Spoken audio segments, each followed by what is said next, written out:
Assalamualaikum warahmatullahi wabarakatuh. Kami dari kelompok 1 akan menjelaskan tentang konsep dasar komunikasi. Dan kelompok 1 ini terdiri dari yang pertama Al-Falah Anugraha, yang kedua Hafiz Dias Ramadan, yang ketiga Muhammad Taufik Prayitno, yang keempat Revan Pandu Amirullah, yang kelima Satria Putra Sabana, yang keenam Septa Kusumaning Tias, yang ketujuh Wahyu Hidayah. Oke, yang pertama saya Muhammad Taufik Prayitno akan menjelaskan tentang pengertian dan fungsi dasar komunikasi data. Komunikasi data sendiri terdiri dari dua kata, yaitu komunikasi dan data.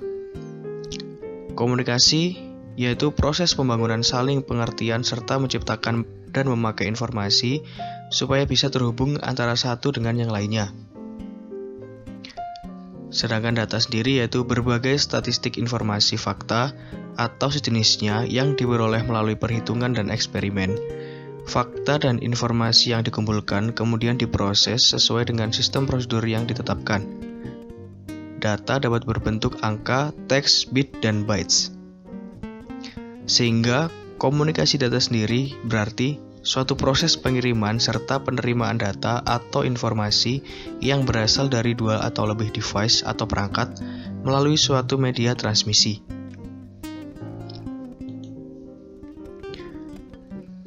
Selanjutnya, fungsi dasar komunikasi.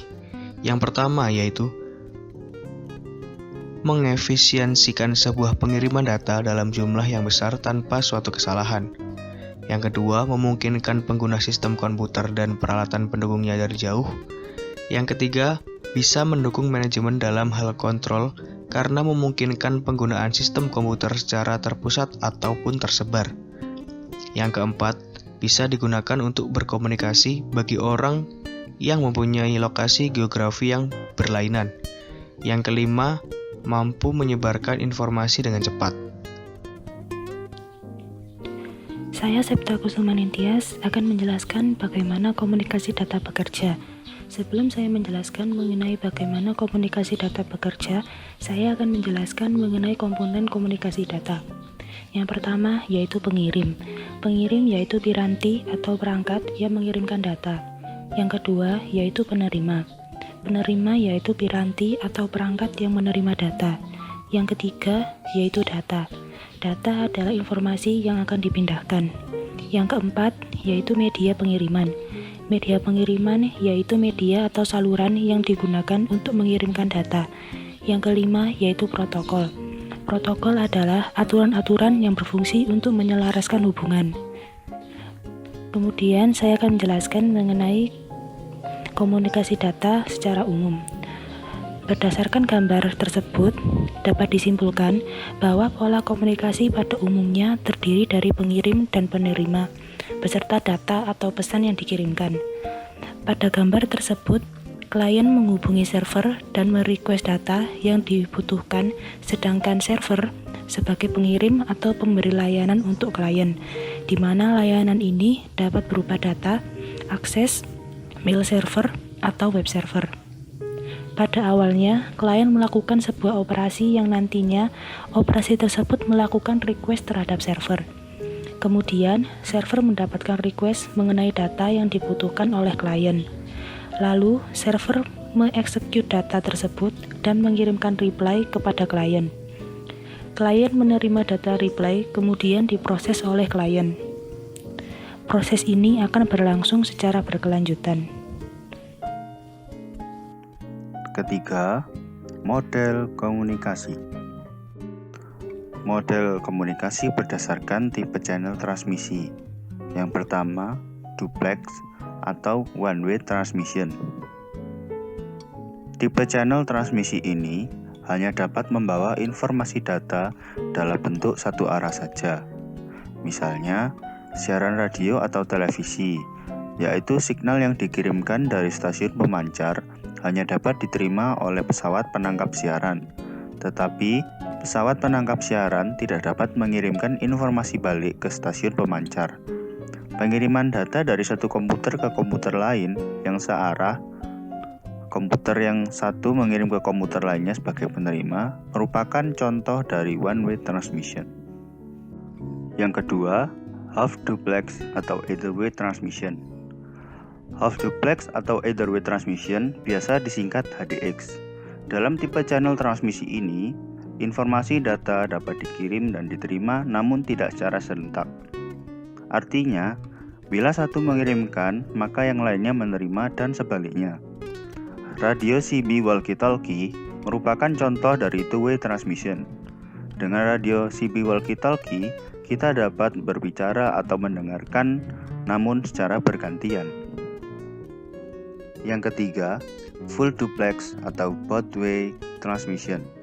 Full duplex atau both-way transmission biasa disingkat FDX.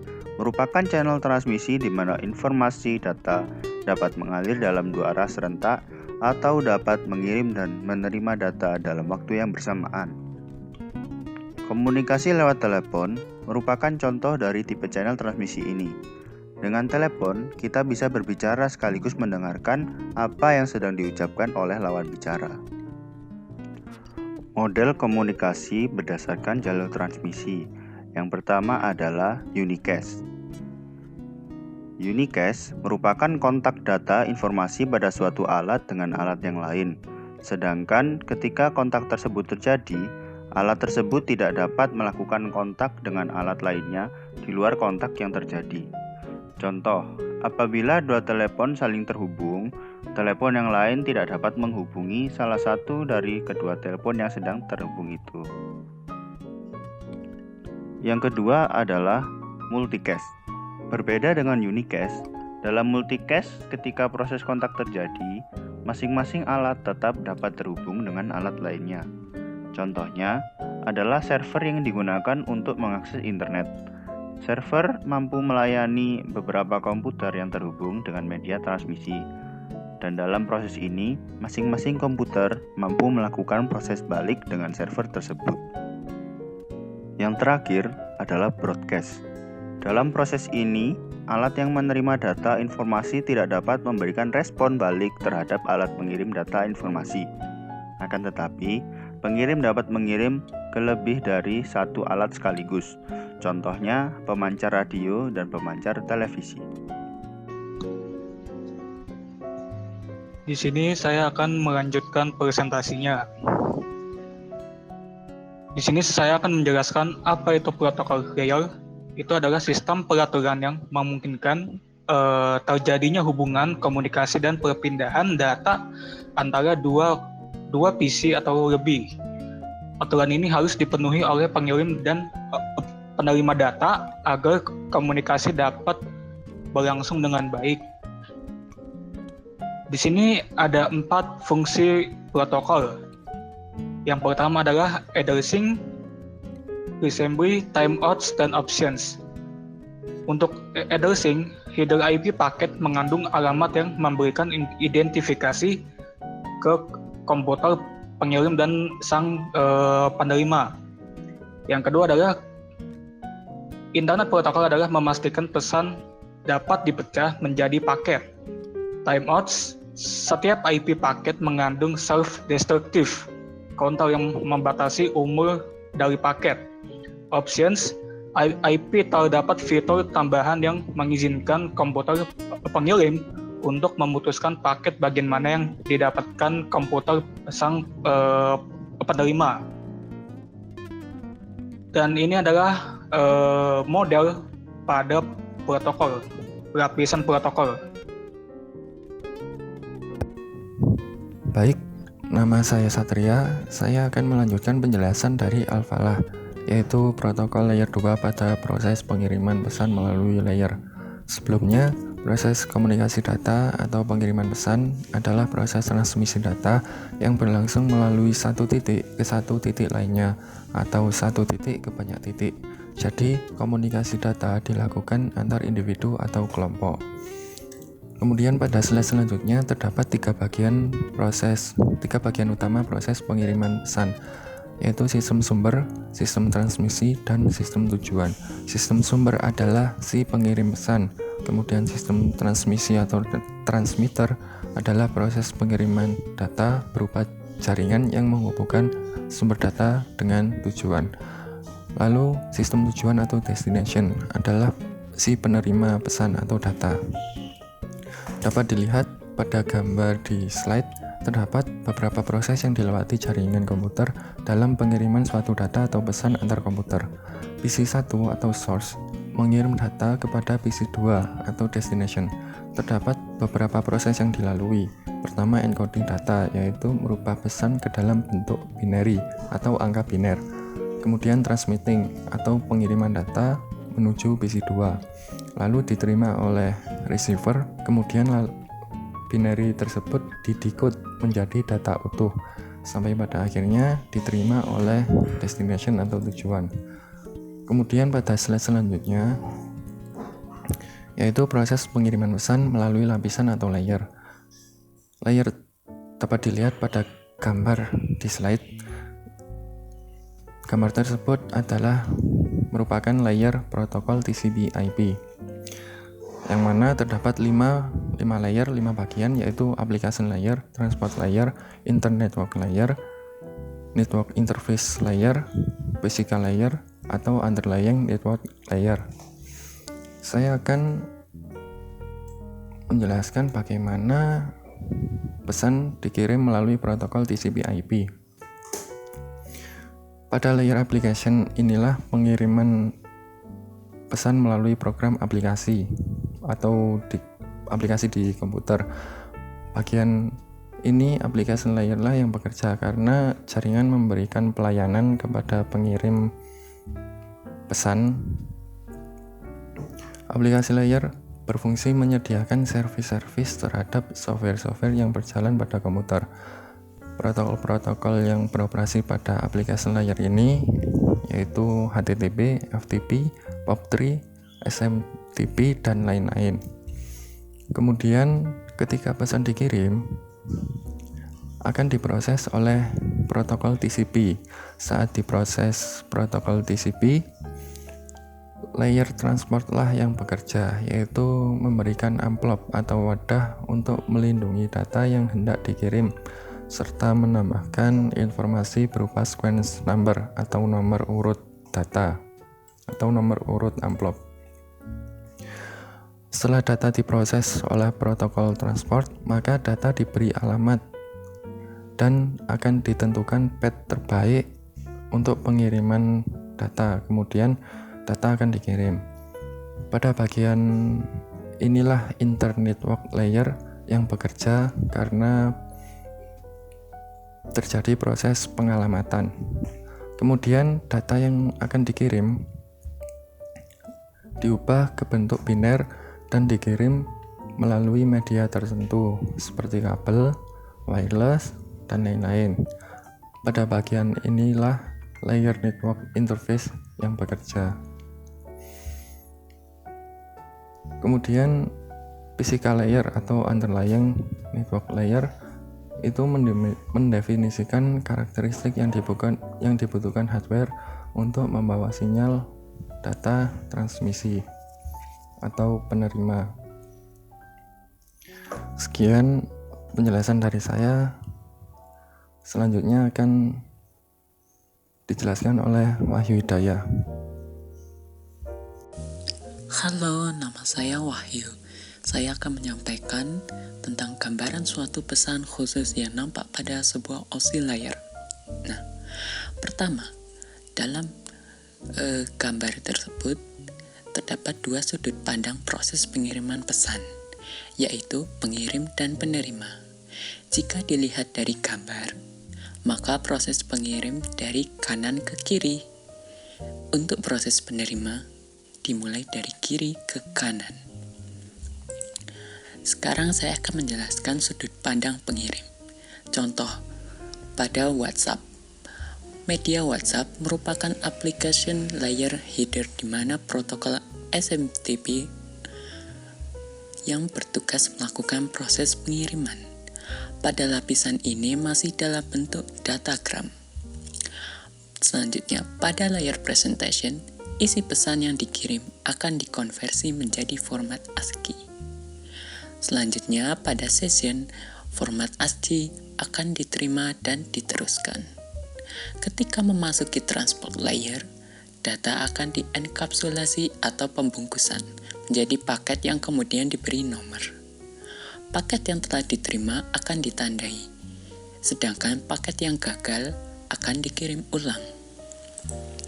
Setelah itu, pada network layer dilakukan pendefinisian alamat IP, pembuatan header paket, dan perutingan. Terakhir, pada data link layer, paket yang diterima dienkapsulasi lagi menjadi frame dan mengirimnya ke layer fisikal, di mana pada layer tersebut dibuatkan sebuah kode biner lalu mengirim kode beserta frame melalui media transmisi jaringan. Sekarang kita beralih pada sudut pandang penerima, masih dengan studi kasus yang sama, WhatsApp. Kode biner yang dikirim ditangkap dan dibaca pada layer fisikal. Lalu, frame akan didekapsulasi menjadi paket pada data link layer. Kemudian, pada network layer, terjadi pelepasan header paket. Setelah itu, akan didekapsulasi kembali menjadi sebuah data pada transport layer. Pada session, data akan didekapsulasi lagi menjadi format ASCII, yang kemudian format tersebut akan dikonversi menjadi teks di presentation layer. Terakhir, teks tersebut akan ditampilkan pada interface media WhatsApp oleh application layer. Baik, saya Revan Pandu Amirullah. Saya akan meneruskan presentasi sebelumnya. Saya akan membahas tentang TCP dan UDP. Pada jaringan internet terdapat dua jenis protokol yang umum digunakan, yaitu UDP dan TCP. UDP merupakan singkatan dari User Data Protocol, sedangkan TCP adalah Transmission Control Protocol. Yang pertama, TCP adalah salah satu jenis protokol yang memungkinkan sekumpulan komputer untuk berkomunikasi dan bertukar data di dalam suatu jaringan. TCP mempunyai karakteristik sebagai protokol yang berorientasi koneksi. Protokol TCP menggunakan jalur data full duplex, yang berarti antara kedua host terdapat dua buah jalur masuk dan jalur keluar, sehingga data dapat dikirimkan secara simultan. Sedangkan UDP adalah jenis protokol internet yang memungkinkan sebuah perangkat lunak pada komputer bisa mengirimkan pesan ke komputer lain melalui jaringan tanpa perlu ada komunikasi awal. UDP merupakan transport layer yang tidak handal, unreliable, connectionless, dan merupakan kebalikan dari TCP. Dengan menggunakan UDP, setiap aplikasi soket dapat mengirimkan paket-paket yang berupa datagram. Data dalam protokol UDP akan dikirimkan sebagai datagram tanpa adanya nomor identifier, sehingga sangat besar sekali kemungkinan data sampai tidak berurutan dan sangat mungkin hilang atau rusak dalam perjalanan dari host asal ke host tujuan. Selanjutnya adalah karakteristik.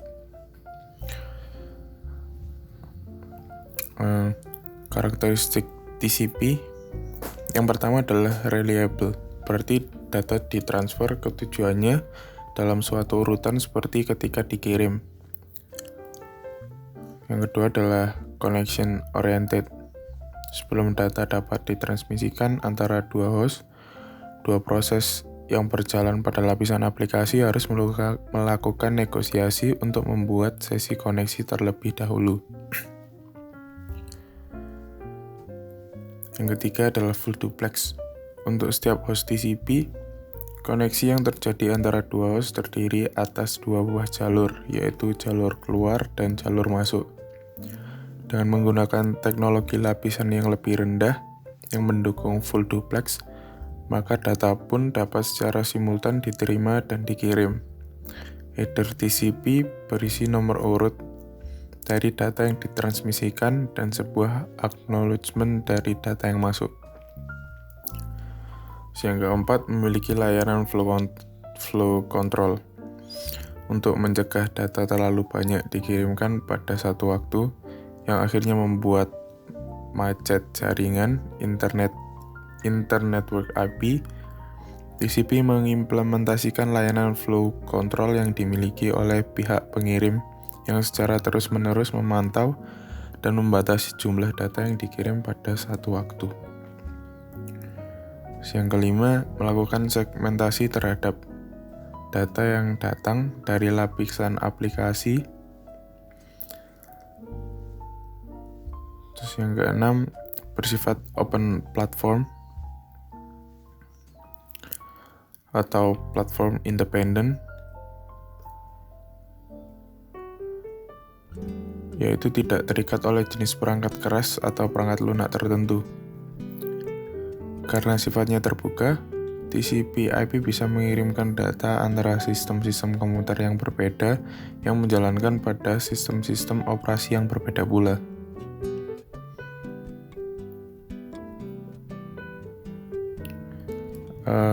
Selanjutnya, TCP menggunakan skema pengalamatan yang umum, maka semua sistem dapat mengirimkan data ke alamat sistem yang lain. Yang terakhir, pengiriman file atau file transfer. File transfer protokol memungkinkan pengguna komputer yang satu untuk dapat mengirim ataupun menerima file ke komputer jaringan. Selanjutnya adalah karakteristik UDP. Yang pertama, lightweight atau protokol yang ringan. Untuk menghemat sumber daya memori dan prosesor, beberapa protokol lapisan aplikasi membutuhkan penggunaan protokol yang ringan yang dapat melakukan fungsi-fungsi spesifik dengan saling bertukar pesan. Yang kedua, transmisi broadcast. Karena UDP merupakan protokol yang tidak perlu membuat koneksi terlebih dahulu dengan sebuah host tertentu, maka transmisi broadcast pun dimungkinkan. Sebuah protokol lapisan aplikasi dapat mengirimkan paket data ke beberapa tujuan dengan menggunakan alamat multicast atau broadcast. Hal ini kontras dengan protokol TCP yang hanya dapat mengirimkan transmisi one-to-one. Selanjutnya, UDP tidak menyediakan mekanisme penyanggaan buffering dari data yang masuk ataupun data yang keluar. Tugas buffering merupakan tugas yang harus diimplementasikan oleh protokol lapisan aplikasi yang berjalan di atas UDP. UDP tidak menyediakan mekanisme flow control seperti yang dimiliki oleh TCP. Selanjutnya, connectionless atau tanpa koneksi. Pesan-pesan UDP akan dikirimkan tanpa harus dilakukan proses negosiasi koneksi antara dua host yang hendak bertukar informasi. Yang terakhir, unreliable atau tidak handal. Pesan-pesan UDP akan dikirimkan sebagai datagram tanpa adanya nomor urut atau pesan acknowledgement. Protokol lapisan aplikasi yang berjalan di atas UDP harus melakukan pemulihan terhadap pesan-pesan yang hilang selama transmisi. Umumnya, protokol lapisan aplikasi yang berjalan di atas UDP mengimplementasikan layanan keandalan mereka masing-masing, atau mengirim pesan secara periodik atau dengan menggunakan waktu yang telah didefinisikan. Selanjutnya adalah cara kerja. Cara kerja TCP. Yang pertama, datagram dibagi-bagi ke dalam bagian-bagian kecil yang sesuai dengan ukuran bandwidth di mana data tersebut akan dikirimkan. Yang kedua, pada lapisan TCP, data tersebut lalu dibungkus dengan informasi header yang dibutuhkan, misalnya seperti cara mengarahkan data tersebut ke tujuannya, cara merangkai kembali ke bagian-bagian data tersebut jika sudah sampai pada tujuannya, dan sebagainya. Setelah datagram dibungkus dengan header TCP, datagram tersebut dikirim kepada lapisan IP. IP menerima datagram dari TCP dan menambahkan headernya sendiri pada datagram tersebut. IP lalu mengarahkan datagram tersebut ke tujuannya. Selanjutnya adalah cara kerja UDP. Yang pertama, paket berisi klien port dan port sumber berbentuk file teks dikirim di dalam UDP header. Paket isi port klien dan port sumber audio dikirim ke server dalam UDP header. Tujuan UDP membaca nomor port tujuan dan proses data. Paket asli mempunyai port tujuan, sehingga server bisa mengirimkan kembali data ke FTP client. Proses tersebut berulang kembali ketika file audio dikirimkan klien. Ketika aplikasi ingin mengirim data, UDP tidak akan membuffer atau memfragmen tiap data yang masuk. Karena data tidak mengalami processing data yang berbelit, terutama karena tidak memfragmen data. Maka jika data lebih besar daripada MTU, lapisan IP yang harus memfragmennya.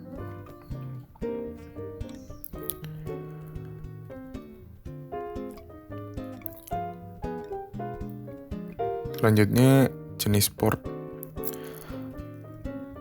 Perbedaan UDP dan TCP berikutnya terletak pada jenis port yang digunakan. UDP menggunakan port 16 bit integer yang dibagi menjadi 3 bagian, yakni 49152 sampai 65535 untuk ephemeral port, lalu port 1 sampai 1023 untuk well-known port, dan yang terakhir port 1024 sampai 49151 untuk registered port. Sementara untuk TCP menggunakan port 16 bit integer di mana antar port satu sama lain harus berbeda. Yang terakhir, contoh